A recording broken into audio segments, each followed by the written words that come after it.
NFL version of the Philadelphia-Houston matchup. The World Series was rolling on between the Phillies and the A-holes in the Delaware Valley, but the Eagles putting their 7-0 record on the line, looking to keep the good times rolling in an epic mismatch, at least on a depth chart and a gambling line against the 1-5-1 Texans on Thursday night. Al Michaels was there, and Kirk Herbstreit on the Amazon.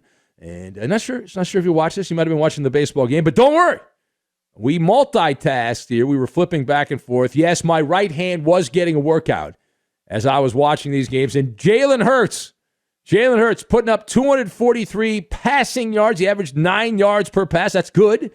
Couple of touchdowns. And the Eagles, who took a while and did not separate themselves until the second half from the Texans, but they did end up winning by 12. Did not cover the spread. Texans win 29, or the Eagles rather beat the Texans 29-17 there in the Thursday night game. So Philadelphia does get the win. They improved to 8-0. The Texans dropped to 1-6-1. Let us discuss the question: what did we learn about the Eagles, the Birds, in that Thursday night game? So I've got Bedpost, Bullwinkle, and Express Train. And we're going to lock all of these things together, and we are going to make a nice heating blanket is what we're going to make. I don't know why, but we'll make one. All right, so number one. Number one. Every man, woman, and child knows that there is a gigantic talent gap, the size of the Grand Canyon, between the two teams that matched up in the Thursday night game. You had the varsity versus the junior varsity. Philadelphia has stockpiled a lot of extra gunpowder. Houston, they have a super soaker. That's what they have, and that's why Philly was an almost 2-touchdown favorite in this game. The Eagles did not issue a first-round KO. Didn't happen. It was not a glass-shattering performance. In fact, there's really nothing memorable that you will take away from this particular game. It's just another notch in the season record bedpost. So you put another notch on the bedpost there. But Jalen Hurts was good. Miles Sanders was solid in the backfield. The one big takeaway, the thing that we already knew but we were reminded of, and we told you about this when we were handicapping the game, the blind spot for Philadelphia. The weakness of this team is stopping the run. That is the kryptonite. And if they don't address that, and they're not going to be able to address it via the trade, so they're going to have to move some players around they currently have in the building and figure this out. But that is the weak spot. They were manhandled on the ground by the lowly Houston Texans. Now, the Texans have a good running back in Dameon Pierce. He's good. But the Eagles are supposed to be in another galaxy far, far away from where Houston is, and yet in this particular game, that was not the case, and it makes you wonder what's going to happen down the line in a hypothetical playoff matchup, say, against the Cowboys. I know the Eagles and Cowboys already played one. Dak Prescott not party to that particular game. Dallas, in theory, has a good running game, and is that going to handicap and destroy the Philadelphia Eagles, who were discombobulated against the run? But they are sitting at 8-0, and the Eagles good enough to win with a garden variety performance. And somewhere spread out across the United States, the geriatric members of the undefeated Dolphins are starting to get a little nervous because Philadelphia has a manageable schedule. They're 8-0 now. Their toughest games the rest of the way are against the Giants twice and the Cowboys once.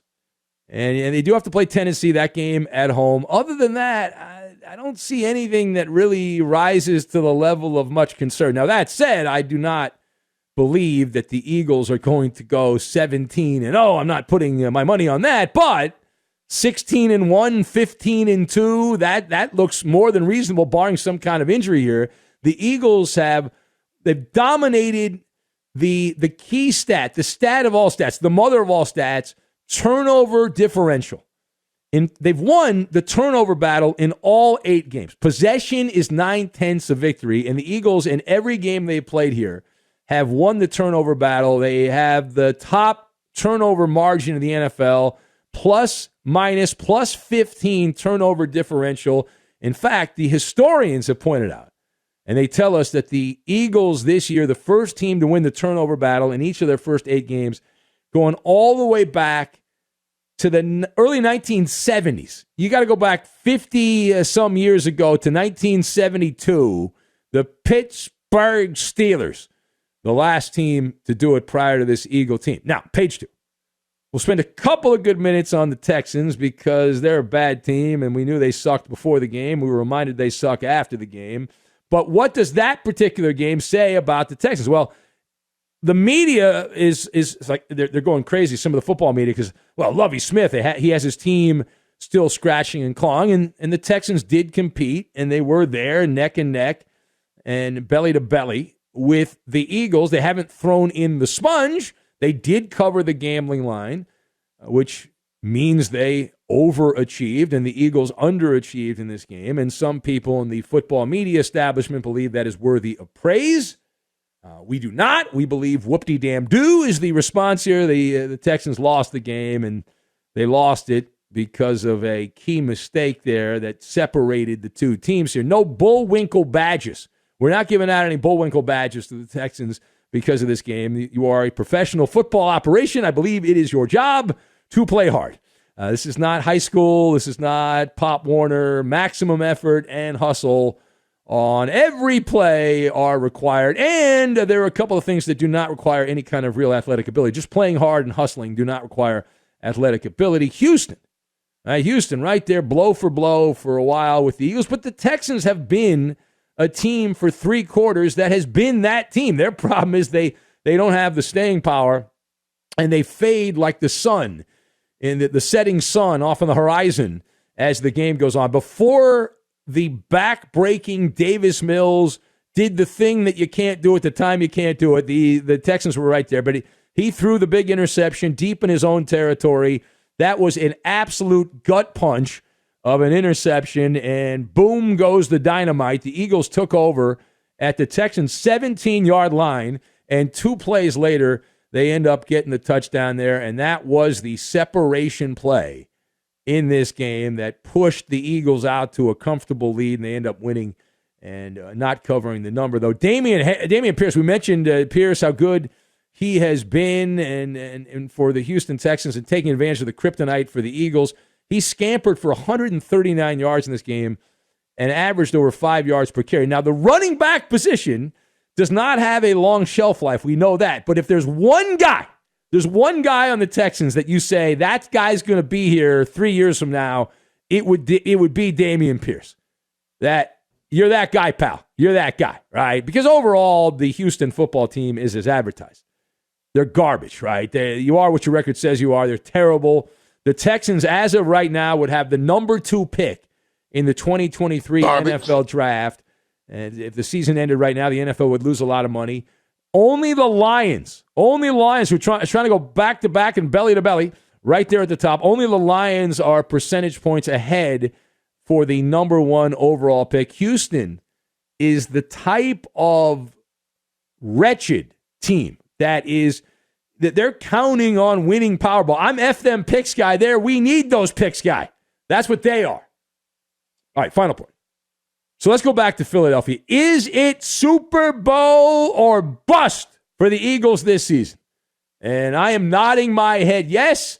The Eagles have a ticket on the express train. Nonstop, destination Glendale, Arizona. That is the site of the next Super Bowl.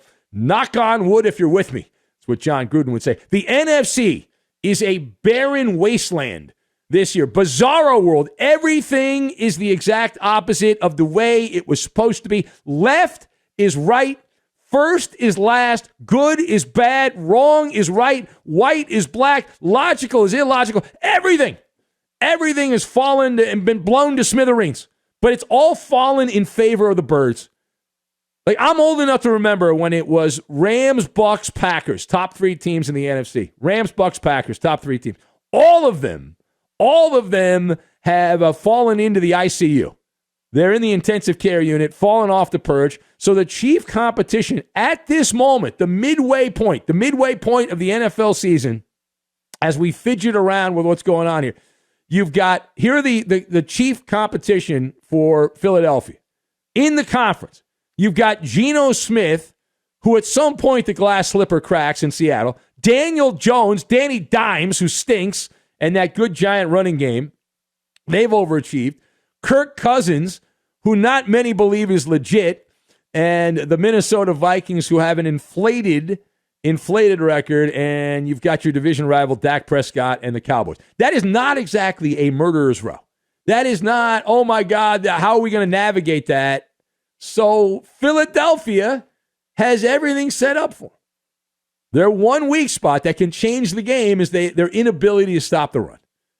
But other than that, I don't see any obvious hiccups for the Philadelphia. Maybe I'm missing them, but I don't see any obvious hiccups for the Philadelphia Eagles looking around at this team. All right, let's get to the locker room here and inside. Do we want to play? I don't know if we want to play sound from the Texans. They're so bad. I don't even know. Let's not do that because they suck, and I don't think we need to play any of their audio. They're so bad. Does it really matter?